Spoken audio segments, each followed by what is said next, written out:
So it's only been a week, but it feels like so much longer. But glad to be back. Family is healthy. Thank you for the well wishes. And let's get into the team selection video for this week.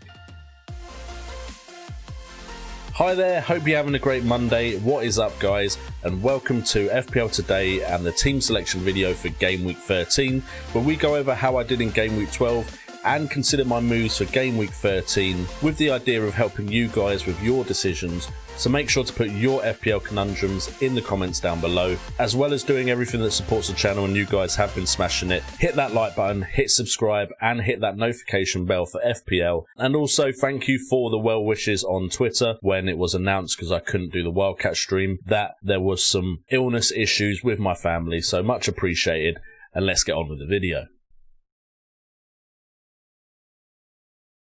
So we're going to do things a little bit differently this week because there is such a quick turnaround between game weeks. So instead, what I'm doing is I'm pre-recording some of this video on Sunday morning before the Sunday games, and I'm going to let you guys know how I've done so far, and then I'll also record an extra bit of the video after the Sunday games saying how I did in the end. So we've got a nice round package of how my weekend went. So we are going to start off with how my players did on Saturday. And all my players playing on Saturday was a total of 8 players, with some of them doing rather well for themselves. I'm very happy with their returns, and some not really getting the points that I was hoping for. What we'll start off with was the Aston Villa game against Wolves. Now, I was hopeful for some points in this one. I did have Pedence and Kilman on the bench, but Martinez and Grealish in the starting 11, and Grealish unfortunately didn't get any attacking returns. And while I still enjoy watching him play, there's going to come a time when if he doesn't get me some returns, I'm going to get itchy feet and want to transfer him out. At the moment, he's safe in the side, but Martinez, 11 points is a fantastic return with some nice save points, some nice bonus points, and a clean sheet, always being very helpful for a good game week. We then had Cresswell also getting some returns, Cresswell managing to get an assist to an Ogbonna header for West Ham's game against Leeds. It's good to see Cresswell finally get some attacking returns because that's what he was brought in for. His delivery is second to none, and he has some set-piece threat with free kicks as well. And I have watched him hit the bar and watch him cross to a lot of people that have managed to head it wide or over. So I'm very happy to finally get some returns from Cresswell. And of course, the 2 strikers up front matching each other with assists. Bamford managing to get an assist in that West Ham game by winning a penalty that, of course, was retaken. Mixed feelings about that, but West Ham still won and I still got the point, so I suppose overall I should be happy. And also Calvert-Lewin managing to get an assist as well for a Sigurdsson penalty. So both strikers managing to win penalties for their sides. Unfortunately, they didn't take the penalties themselves and score them, which would have been nice. Also, note to Jack Grealish, please don't be so nice to your teammates and just take the penalty, because El Ghazi took it, he scored, but apparently afterwards he said Ollie Watkins and Jack Grealish are ahead of him in the pecking order, and it was Jack Grealish's go because Ollie Watkins missed the penalty, but Grealish gave it to El Ghazi because he'd been practicing in training. I'm an FPL manager. I don't care about that. Give me the points. Take the penalty yourself.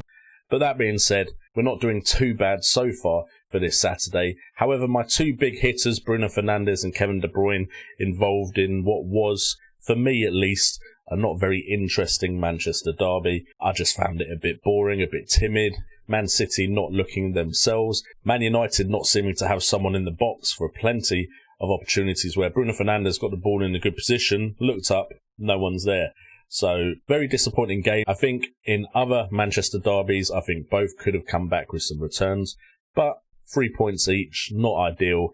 Kind of makes me wish I'd kept Vardy at the moment. So I really have to hope that Che Adams, who is the person I brought in for Vardy, so I could bring in Salah. Hopefully Che Adams gets something, because if Vardy does well and Che Adams doesn't, I'm going to be very disappointed, because I did want to keep Vardy for that Brighton Hove Albion game. So on Sunday morning, that means we have 36 points with a -4.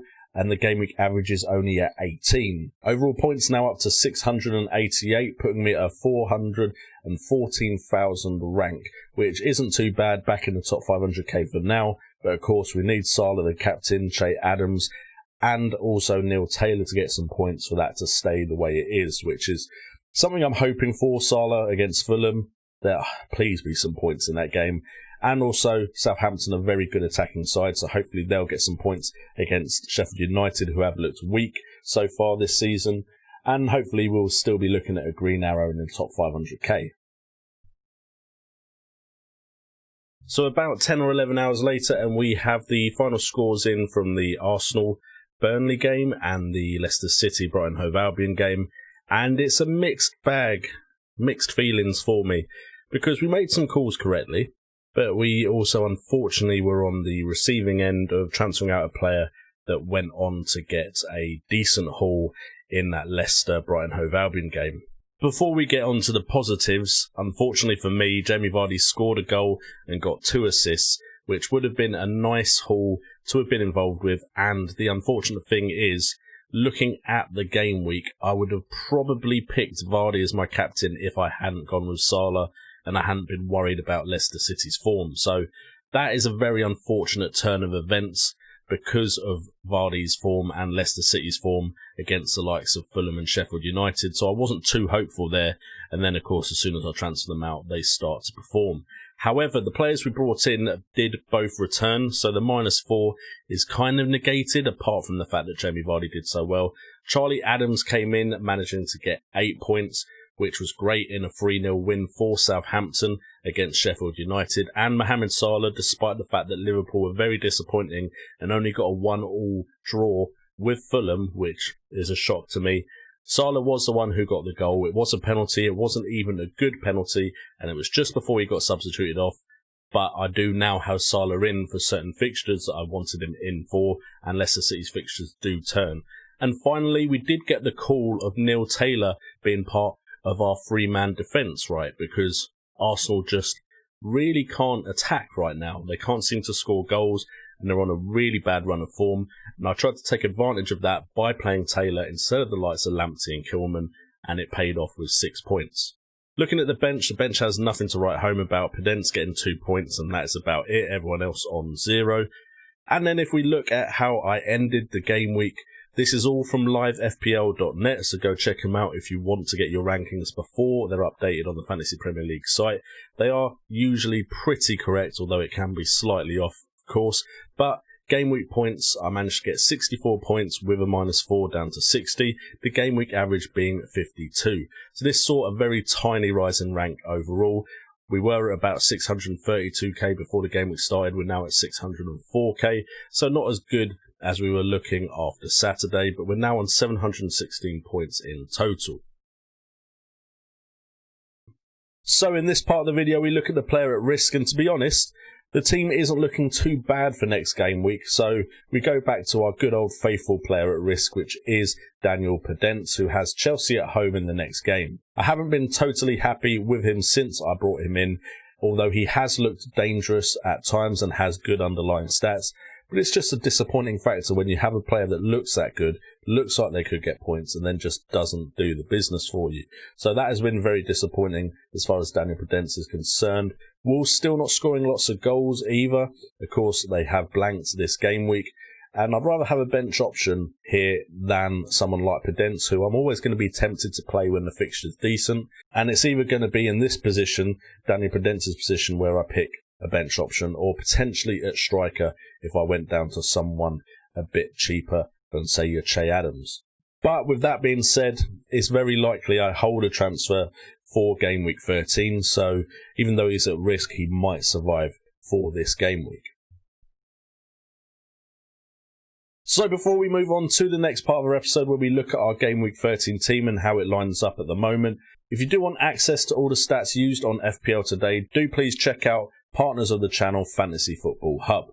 All the data on FPL Today is taken from the Fantasy Football Hub, with tools such as player comparison to choose the best players out of 2 options, Opta-Stats tables to see who could be hitting form soon and who will be amongst the goals, and a fixture ticker so you know who has not just the form but also the fixtures to match, and so much more, like articles and coverage of other fantasy football games. Ask yourself why you haven't joined the Fantasy Football Hub. It's just £2 a month to unlock your FPL potential. So if you are interested, please do check out the top link in the description down below. Sign up for Fantasy Football Hub, which does massively help out this channel as well. Shows them that we're a good partner over here on FPL Today, and get access to Opta stats that could help you get the best rank in Fantasy Premier League possible. So moving on to Game Week 13, and we start off with the goalkeepers and defenders, and to be honest, the fixture list looks pretty decent for Game Week 13. Martinez with Burnley at home, hopeful for another good performance from Martinez, with Cresswell against Crystal Palace at home, another decent fixture for Cresswell, and Lamptey with Fulham away, hopeful of points from there. Chilwell with Wolves away, hopefully Wolves keep to their pretty disappointing attacking returns, and we could have some big points at the back. The other options, Neil Taylor and Kilman, I'm not too keen on. Of course, Kilman having Chelsea as his opposition, and also Aston Villa facing Neil Taylor. But it is possible that those two do get returns. I mean, Chelsea, you'd have expected them to get something against Everton, which they didn't. And it's not like Aston Villa just went and absolutely destroyed Wolverhampton. So these are the three that I think are the best choices for me out of the 5 defenders I have, and I definitely can't complain about those fixtures being the ones that my defence has. Moving on to midfield, and we're planting our flag early. We're going to captain Kevin De Bruyne, West Brom at home. Kevin De Bruyne has looked good. He even looked good in that disappointing Manchester derby, and I think he could get some good returns against a West Brom side that hopefully Man City can dominate like they did Burnley. Also, Bruno Fernandes, Sheffield United away, again, good opposition, and Bruno Fernandes does do well away. Bit disappointed about the lack of a front man in that Man United side in that Manchester derby, but Bruno Fernandes has been very consistent, so I wouldn't be surprised to get points from him. We have Salah against Tottenham Hotspurs. There's a small chance I consider him for captain if he does something absolutely mental against Fulham, but I think Kevin De Bruyne will be my captaincy choice for Game Week 13. And then Grealish with Burnley at home. We're hopeful for returns, and we'll be excited to watch that game because Grealish is a great player to watch at the moment. And then up front, we have Patrick Bamford, Calvert-Lewin and Adams versus Newcastle at home, Leicester away and Arsenal away. Now, initially, if you'd asked me at the start of the season, with that front three, would I be very positive about my chances for striker returns? No, not really, because I didn't really rate Bamford at the start of the season, and Calvert-Lewin and Adams against Leicester and Arsenal, both away fixtures, I'd have been a bit iffy. But Leeds play attacking football against whoever they play, and Bamford is usually involved in that, so I'm happy for that Bamford-Newcastle home fixture. Calvert-Lewin against a Leicester side that look like they're lacking ideas at the moment, and of course Calvert-Lewin did just return against Chelsea, and of course Adams as well against Arsenal.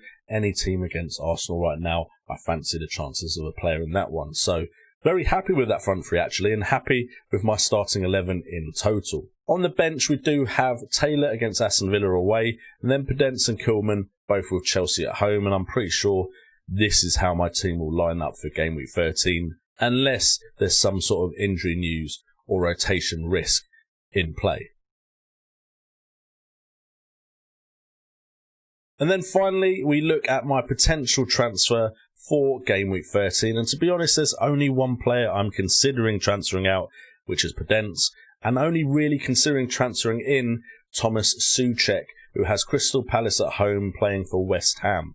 Now, Souček has had great goal threat for a £5 million player, and he's managed to score 3 goals from 8 shots, 4 on target, 8 from inside the box and 3 big chances, with expected goals at 1.65 and also 2 key passes. The thing with Thomas Souček is just West Ham have great delivery into the box and great aerial threats once that ball is delivered in, and I think Souček will continue to tick over nicely for such a cheap midfield option. And yes, while he most likely will sit on my bench if he has to come in, I think I could be confident of some potential returns. So I do definitely like the looks of him over the more expensive Daniel Podence. Although at the rate this is going, Souček will probably be the same price as Podence eventually. And that is it for this video. So if you have enjoyed the video, please do consider doing all the things that really support the channel. That's hitting that like button, hitting that subscribe button, and hitting that notification bell for FPL, as well as checking out Fantasy Football Hub, top link in the description. It does help the channel out if you sign up using the link in the description down below. So if you are interested, please use that link. Happy to be back. Happy for a lot of FPL content coming to you guys over this Christmas period. It probably will just go to team selection videos for now, with the fixtures moving so quick and so fast. But we'll try and squeeze other content in when we can. I've been J&O, this has been FPL Today, and remember, it's all about the game.